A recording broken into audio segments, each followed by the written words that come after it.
క్యాన్సర్కి ఖర్చు ఎందుకు అధికంగా ఉంటుంది, వచ్చే 10 yearsలో క్యాన్సర్ వైద్యం ఖర్చు ఏ రకంగా పెరిగే తగ్గే అవకాశం ఉంది? ఇప్పుడు చాలా మటుకు మందులు ఇంపోర్ట్ చేసుకోవాలనుకున్నప్పుడు ఆ పేటెంటెడ్ డ్రగ్స్ చాలా ఖరీదు ఉంటాయండి. జెనరిక్స్ వచ్చినప్పుడు ఖర్చు తగ్గిపోతూ ఉంటుంది. ఇందాక చెప్పాను కదా ప్యాక్లెటిక్స్ ఎగ్జాంపుల్.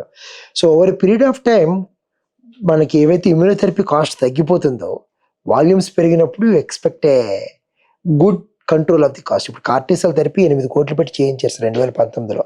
నాకు ఫస్ట్ టైం జీవితంలో కార్టీ ఉందని తెలిసింది ఆ రోజు. అరిజోనాను సిటీ ఆఫ్ హోప్కి వెళ్ళి చేయించుకొచ్చాను అనమాట. ఒక పేషెంట్తో పాటు వెళ్ళాను, నేను కూడా నేర్చుకొచ్చాను. ఓకే, ఇప్పుడు 60-70 లక్షలు అవుతుంది.